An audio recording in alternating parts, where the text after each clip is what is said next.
Being in control of an F1 car at speed, there's no other sensation in the world that comes close.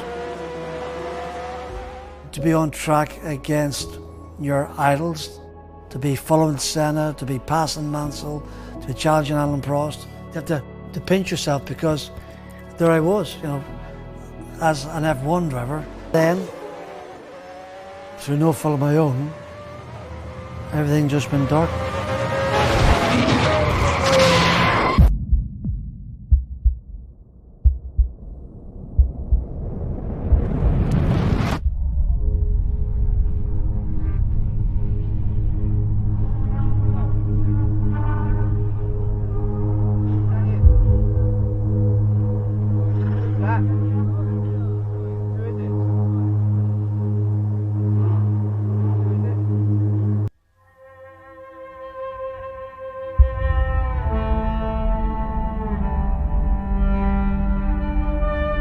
When you live your life on the edge, that's when you feel most alive.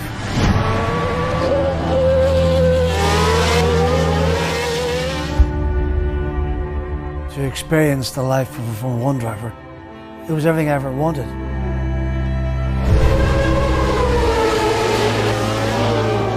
I was one of the world's fastest 26 drivers. To be following Senna, to be passing Mansell, to be challenging Alan Prost, there's no better feeling in the world. At 200 miles per hour, there's no room for mistakes.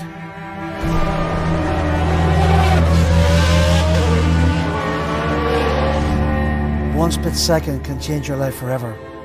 Nothing can prepare you for when that moment comes. In the blink of an eye, it can all be taken from you.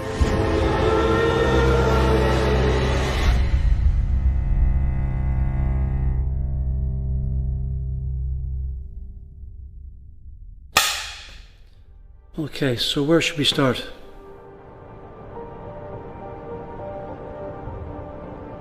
Growing up for me in Belfast, life was a family life, from a working family. My father was away to work in the mornings, 2:30, 3 o'clock to meet the farmers down in the markets. We had a fruit and vegetable wholesale business. It was a homely life, a family that I knew loved me. It was different to most young kids' normal lives, so we had the troubles there at the time. We had a lot of gun violence, and also rioting was a regular thing. That was just normal life for us. One of the things that has a lasting memory in my mind is you could see through the big streets, these big barriers, the peace divide that divided the two communities. The peace line dividing Catholic and Protestant is unattractive but grimly effective at keeping the two sides apart. There was never any integration. That then, for a young child, can be quite confusing.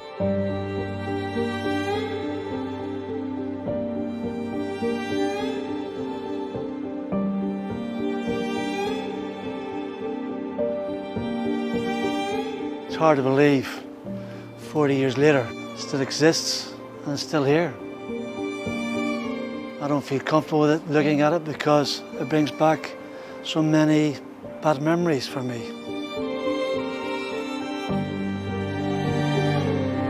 In the social aspect of the sport of motor racing, a lot of the competitors were Protestants. We all raced and socialised together, and there was never ever any animosity to one side to the other. But then when you walk away from that side of the sport and back into life in general, you're put behind these barriers. That then becomes an issue. Well, how come I can't communicate and be with these people during the week, but yet Saturday, Sunday, they'll be my best friends?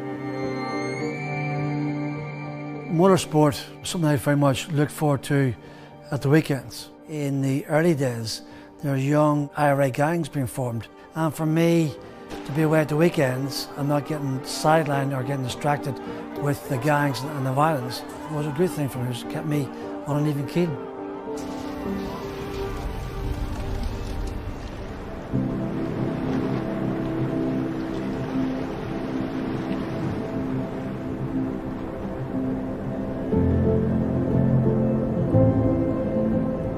Kirkuson was the only racetrack in the province. Going to Kirkerson was something that you always looked forward to as a kid. Which kid wouldn't want to be around racing cars and the noise and the smells and the atmosphere of that? That was just one big, massive playground. My dad got involved. He started racing his race cars. Once the racing finished, my father then retired himself into the Marquee, which was the local bar. While he's on a few bevies, this 9-year-old would get the keys and take his car and go around the track. You don't realise it at the time, but that was part of where I started to learn the skills for me to be a Formula 1 driver for Camel Team Lotus.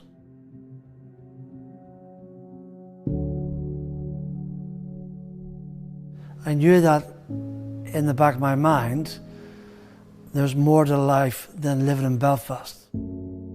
I started taking motor racing more seriously, more focused, more dedicated. That then led to me being more competitive and winning races on a regular basis. I won the Irish Championship in 1983. The opportunity came to go to England and race against the big boys and big teams. And I grabbed that opportunity with both my hands, because I knew that as a young lad from West Belfast, these things just don't happen by chance.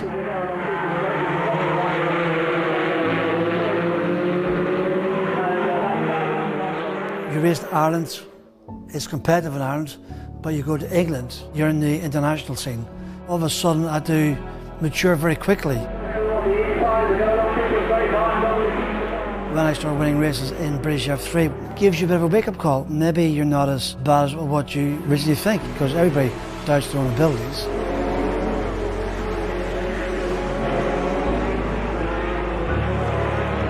At the end of that year, I won Macau, then I became British F3 World Champion, and that just opened doors for me.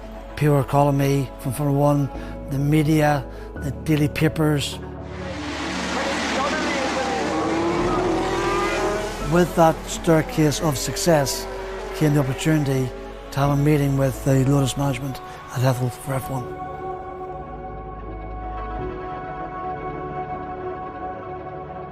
Having signed that F1 contract, it was everything I ever wanted. The first phone call was to my father.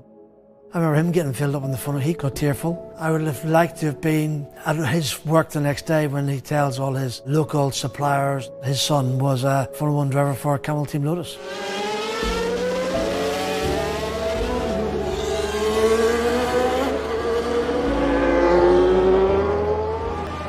Being in control of an F1 car at speed, there's no other sensation in the world that comes close. To be on track against your idols, to be following Senna, to be passing Mansell, to be challenging Alan Prost, you have to pinch yourself, because there I was, you know, as an F1 driver. It was a surreal time of my life. But at the same time, with that came anxiety. Now I had to prove myself that I deserved to be there.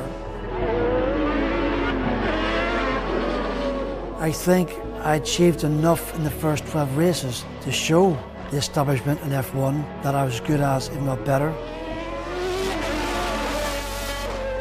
I was doing the job right. I was beating other drivers in a slower car. I had 4 contracts on the table from F1 teams. I had a choice of where I wanted to go. That very seldom ever happens. I had so much inner confidence and belief in myself, I knew I could become F1 World Champion.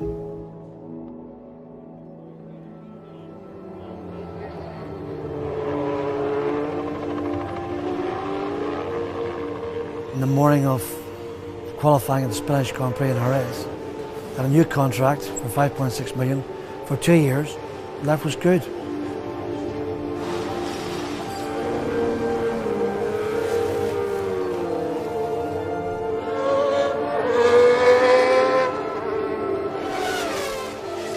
The car was quick, the lap times were good, I was pushing hard, and everything I'd ever dreamed of. And then, through no fault of my own, everything just went dark.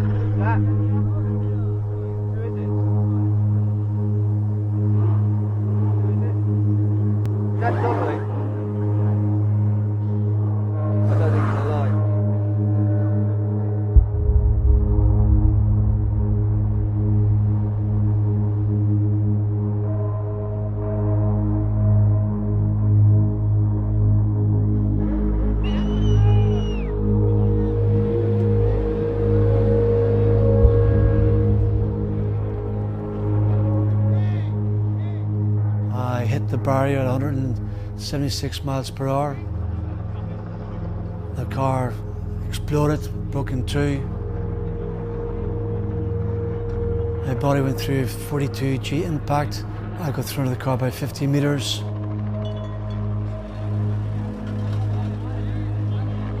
My internal organs were all damaged. My femur came out the side of my leg. And I was lying on the ground, not breathing because I'd swallowed my tongue. I don't think the marshals at the time knew how to react. They were trying to feel my wrist for a pulse. I honestly do think they believed I was dead.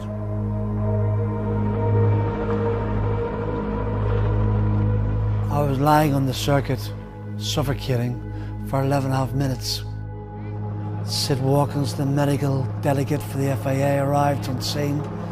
He freed my tongue from the back of my throat. Realistically, he was the man that saved my life.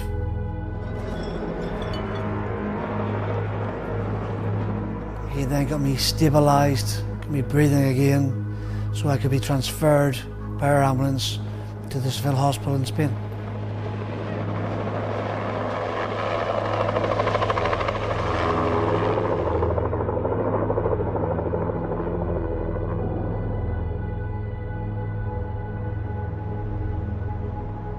Well, there's the car there, and I'm over here by about 40 feet away. This is where it all came to an end. This technically is where I died.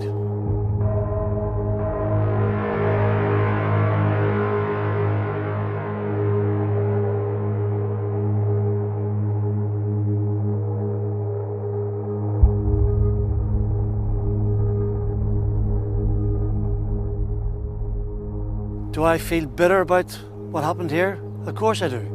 I feel disappointment, frustration, anger, and then you think, well, I'm here.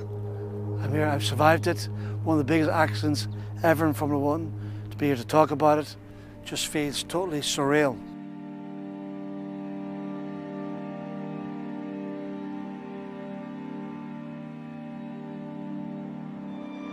Martin Donnelly had a horrific accident on Friday afternoon. The car so badly damaged that it was impossible to find out what had gone wrong.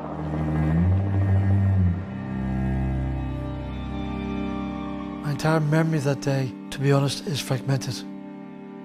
I was put into an induced coma for 7 weeks. When I woke up, I didn't remember anything.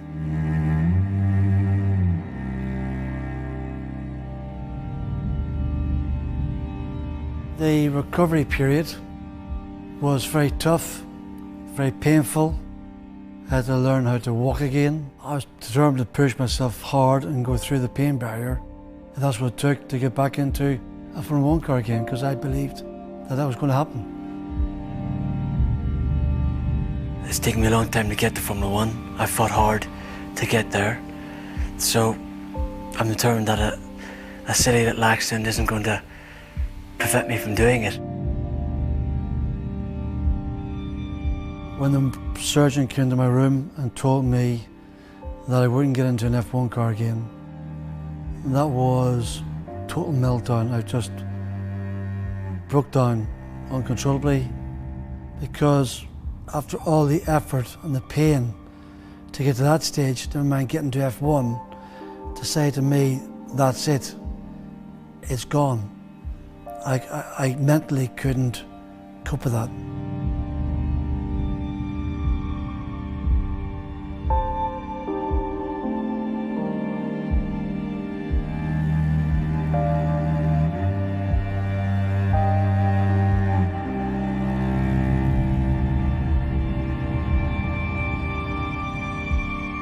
The accident, it took everything from me.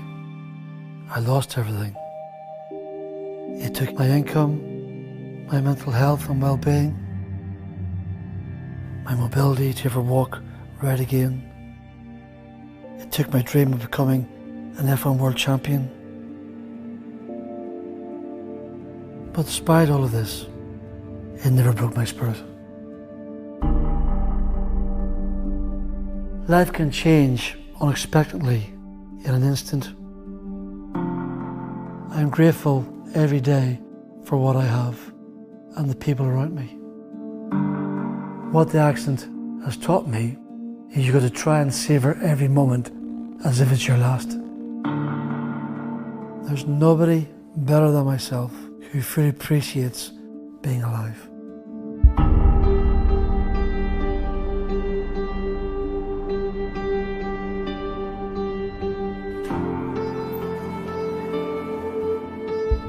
After everything that's happened and everything I lost, the bond I have with motorsport has never been broken. I still love racing as much as I did when I was driving my father's cars over in Kirkstone all those years ago.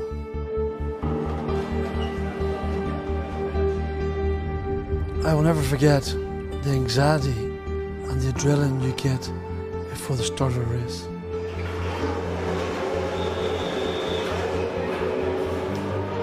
When you're in the garage and you give the signal to start the engine and the vibration comes into the chassis, it's just you and the car together. There's no better feeling in the world.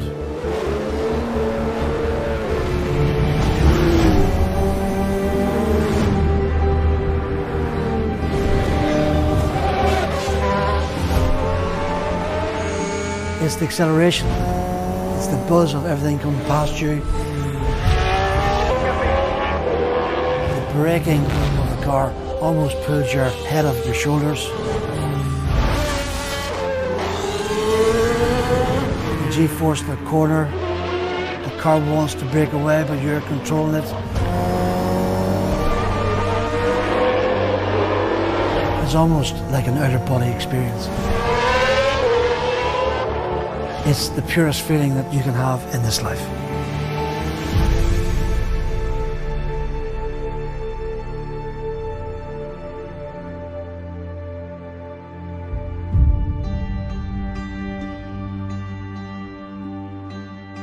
I almost lost everything that day in Jerez, but I never lost the drive to chase that feeling. And I know in my heart of hearts, I'll never stop being a racing driver.